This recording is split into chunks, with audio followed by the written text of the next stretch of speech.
रिमझिम पानी बरस रहा था और हवा का झोंका चल रहा था, तूफान चल रहा था, लेकिन हम बापूजी का नाम लेके निकलते हैं तो खुले हिम्मत साहस के साथ निकलता हूँ, डरता नहीं हूँ। बापूजी की प्रेरणा हुई, वो जो झाड़ दिखाई पड़ रहा है वो तुम्हारे ऑटो रिक्शा के ऊपर गिर जाएगी और जब जाओगे सब लोग। आपने सावधान किया, हमने गाड़ी खड़ी कर दिया, लेकिन ये लोग नहीं मान रहे हैं। अब हम चल रहे हैं बापूजी, अब आप जानो, आपका काम जाने।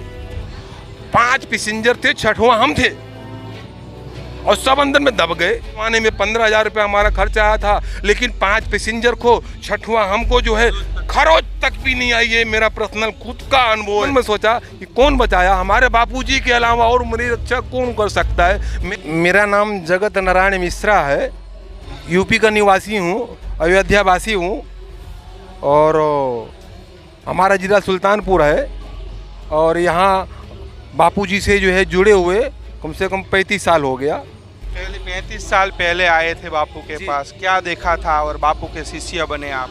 जी, बापूजी के यहाँ प्रभु जब से हमने आया तब से जो देखा हूँ, जो अनुभव लिया हूँ, उसको हम वर्णन नहीं कर सकता हूँ। हमारे जीवन में कितना जो है मतलब विकास हुआ है। हाँ, इतना चमत्कार हुआ, इतना विकास हुआ है। हमारा नियम है कि अपने घर से, रूम से जब निकलता हूँ ऑटो रिक्शा लेकर के, तो बापूजी को प्रणाम करके, साष्टांग प्रणाम करके अपने आप को समर्पित होकर निकलता हूँ। बापूजी मैं चल रहा हूँ, अब आप जानो, आपका काम जानो। तो बापूजी हमारा उस हिसाब से कदम कदम पे हमारी रक्षा भी करते हैं। हमारा अनुभव है, फुल अनुभव है हमारा, कि कदम कदम पे हमारी रक्षा कर रहे हैं और ये विश्वास है करेंगे। मेरा पूर्ण विश्वास है। ये बारिश का महीना था, ये सावन भादों का महीना था और रिमझिम पानी बरस रहा था और हवा का झोंका चल रहा था, तूफान चल रहा था। और हवा का झोंका तूफान जब चलता है तो बहुत से ऑटो रिक्शा खड़े हो जाते हैं, तो डर के मारा कहीं हादसा ना हो जाए, कहीं पेड़ गिर न जाए, कहीं एक्सीडेंट ना, क्योंकि सामने दिखता भी कम है। लेकिन हम बापूजी का नाम लेके निकलते हैं तो खुले हिम्मत साहस के साथ निकलता हूँ, डरता नहीं हूँ। सबका रिक्शा भले खड़ा हो जाए, लेकिन हमारा नहीं खड़ा होता। ये बराछा रोड पे बड़ौदा वेस्टर्न है, वहाँ से हमने 5 पैसेंजर लिया केतारगांव आश्रम का। आ रहे थे तो ये भवानी सर्कल के सामने जो पुल है, ओवरब्रिज है, यहाँ एक झाड़ गिर गया था, रोड बंद हो गया था। तो पैसेंजर बोले कि, हमने बोला भाई रोड तो बंद है, कैसे जाएंगे? बोले एक काम करो, इधर GIDC से ले लो घूम के। मैं बोला ठीक है, चलो वहाँ से ले लेता हूँ। जब GIDC से हमने टन मारा, जा रहे थे, तो जैसे वो 4 रास्ता इतना दूर जब रह गया हमारी गाड़ी, तो एक इतना मोटा सा पेड़ था, झाड़ था। हमारे दिल में प्रेरणा हुई, आगे मत जाओ। मैं बोला बापूजी क्यों? बोले वो जो बापूजी की प्रेरणा हुई, वो जो झाड़ दिखाई पड़ रहा है वो तुम्हारे ऑटो रिक्शा के ऊपर गिर जाएगी और जब जाओगे सब लोग, जख्म आ जाएगा। तो ऐसा 1 बार 2 बार प्रेरणा हुई थी, हमने आज्ञा का पालन नहीं किया था, ऐसा घटना घट चुकी थी। इसलिए मुझे पूर्ण विश्वास हो गया था, मुझे विश्वास हो गया। हमने यूं टर्न मार दिया, साइड में रिक्शा खड़ी कर दिया। पैसेंजर बोले क्या हुआ भाई, क्यों? मैं बोला आगे नहीं जाना है मुझे। बोले क्यों? मैं बोला वो जो झाड़ दिखाई पड़ रहा है ना, अपने ऑटो के ऊपर गिर जाएगा, आप लोग जख्म खा जाएंगे, मुझे मालूम हो गया, मैं नहीं जाऊँगा। बोले सबका तो बहन जा रहा है और तुम बोलते हो हमारा जो है मतलब ऑटो रिक्शा के ऊपर झाड़ गिर जाएगा, जाने दो। मैं बोला भाई नहीं जाना है मुझे, आप लोग से विनती प्रार्थना कर रहा हूँ कि आप लोग चले जाओ उसी रिक्शा से उतर करके, भाड़ा मुझे मत दो, लेकिन मुझे मत ले जाओ, मैं नहीं जाऊँगा। जब हमने ना बोल दिया तो वो लोग पीछे से धक्का मारने लगे, चलो चलो, नहीं तो थक चलो, नहीं तो हमारा जो है ड्यूटी का आगाज होगा, दिन भर का आगाज होगा, दिन भर का हमारा नुकसान जाएगा। नुकसान कौन देगा? दूसरा ऑटो हमको मिलेगा नहीं। लेके चलो, धक्का मारने लगे। अब हम क्या करें, मजबूर हो गए। हमने मन ही मन आंखें बंद किया और बापूजी को ध्यान किया कि हे बापूजी, आप दिल मंदिर में हमारे बैठे हो, आपने सावधान किया, हमने गाड़ी खड़ी कर दिया, लेकिन ये लोग नहीं मान रहे हैं। अब हम चल रहे हैं बापूजी, अब आप जानो, आपका काम जाने। हमने बापूजी को समर्पित कर दिया अपने आप को, अपने तन मन को। गाड़ी चालू किया, लेके गया। अरे मैं अपना अनुभव बता रहा हूँ आप लोग को, किसी दूसरे का अनुभव नहीं, हमारे ऊपर गुजरी हुई बात है ये भाई साहब। जैसे वहाँ तक गाड़ी हमारे पहुँची, से जैसे कोई वो पेड़ को रस्सा से बांध के खड़ा हो, किसी की गाड़ी पे नहीं गिरना है। हमारी गाड़ी जो पहुँची तो बहुत तेज से आवाज आया, गिरने का भयंकर आवाज आया, धड़ाम से गिरा हमारी गिर पर। तो हमको जब आवाज आया तो हमको मालूम हो गया कि अब आ गया बापूजी की बाणी जो है सत्य हो गई, प्रेरणा सत्य हो गई, तुरंत गिर पाया। 5 पैसेंजर थे, 6वां हम थे और सब अंदर में दब गए।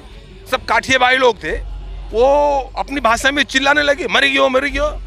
मैं मुख से गाली निकला, साले हरामजादे मरो, सब लोग मरो इसी में। मैं बोल रहा था आगे नहीं जाना है, जाड़ गिर जाएगा, लेकिन आप लोगों ने नहीं माना और वो बोल रहा हो मरी जाऊं मरी जाओ, बद्दा मरी जाओ, या बद्दा मरी जाओ तुम्हें। गुस्सा आया हमारे मुख से, ऐसा हमने 1-2 शब्द बोला। उसके बाद में पब्लिक इतना भेगा होती गई ना, सब दौड़ दौड़ के गाड़ी खड़ी करके पेड़ उठाना चालू किए।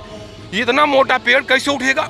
अरे कम से कम हमारा अंदाजा 10 मिनट तो लग गया, 10-15 मिनट लग गया होगा। जितना पब्लिक है, कम से कम 70-80 पब्लिक इकट्ठा हुए, इंसान इकट्ठा हुए, ताकत लगाए तो पेड़ ऊपर उठा।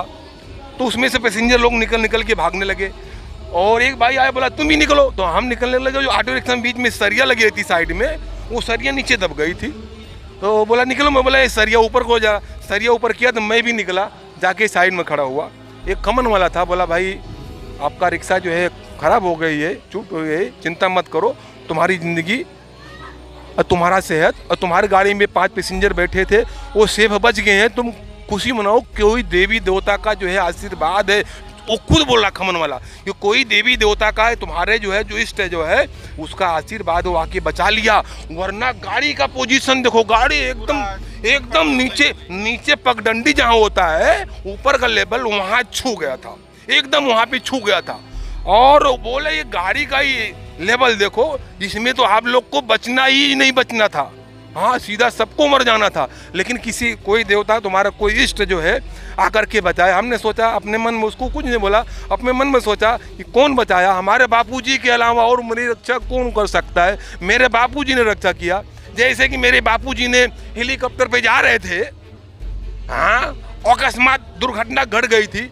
बापूजी और उसमें चालक जितने थे सब फैन के फैन बच गए और हेलीकॉप्टर जो है चकनाचूर हो गया। सेम हमारा भी ऐसा ही दृश्य हुआ कि ऑटो रिक्शा एकदम दब के चकनाचूर हो गया। उसको बनवाने में 15,000 रुपये हमारा खर्चा आया था, लेकिन 5 पैसेंजर को, 6वां हमको जो है खरोच तक भी नहीं आई है। मेरा पर्सनल खुद का अनुभव है, किसी का और अनुभव नहीं है।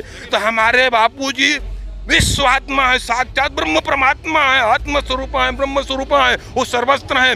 विश्वासो फलदायक, जैसा आपका विश्वास ऐसा फल, ऐसा वो रक्षा करते हैं अपने भक्त। 35 सालों से आते हो, कभी कुछ गलत देखा क्या कि आश्रम के द्वारा, बापू के द्वारा कुछ गलत होता? ना ना ना ना ना, गलत कोई गलत यहाँ पर कोई गलत होता ही नहीं है। जो लोग गलत बोलते हैं उनका गलत ख्वाहिश है, उनसे मैं क्षमा याचना करूंगा कि ऐसे महान संत ऋषि मुनि के आश्रम में आकर करके गलती मत ढूंढो, हाँ अच्छाई ढूंढो। और ऐसे महान संतों का, ऋषि मुनि का ज्ञान प्रकाश लेकर के अपना और अपना 21 पीढ़ी का कल्याण कर लो।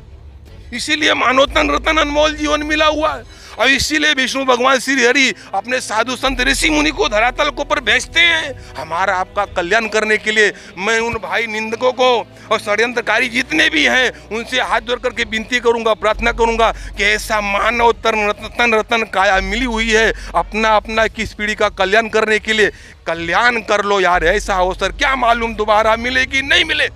हाँ, 200 करोड़ बापूजी ने कल भी बताया, पहले भी बता चुके हैं कि 200 करोड़ जन्मों के बाद ये मनुष्य का तन मिलता है। इतना अनमोल जीवन और यूं ही व्यर्थ गंवा देना, उठपटांग और निंदा बुराई में, और अपने कुल का जो है पतन कर देना, सत्यानाश कर देना, ये कोई बुद्धिमानी है?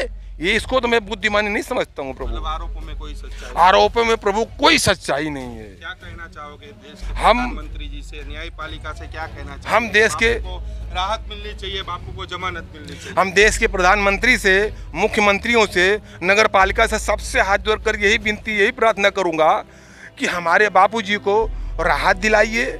और हमारे हजारों लाखों भक्त जो रातों दिन रो के जलबला रहे हैं, विनती प्रार्थना कर रहे हैं दर्शन के लिए, मैं खुद दर्शन के लिए ललायित हूँ। हाँ, उनको राहत दीजिए और बरी कीजिए और सबको दर्शन मिले। और उसके साथ साथ में आप भी अपना कल्याण करो, अपने परिवार का कल्याण करो, क्योंकि आप भले मुख्यमंत्री ओहदा पे हैं, हमारे आप जो है राजा महाराजा हैं, साहेब हैं, ठीक है ना, लेकिन हमारी यही इच्छा है कि आप जैसे भी हमारे भाई हैं, आपका भी हित हो, मंगल हो और आपका भी कल्याण हो। हमारे गुरु की और हमारी यही इच्छा है कि सबका हित, सबका मंगल, सबका। तो वास्तव में मतलब पिछले 8 सालों से संत आसाराम जी बापू जोधपुर की जेल के अंदर है, लेकिन भक्तों की श्रद्धा में रति भर भी कमी नहीं।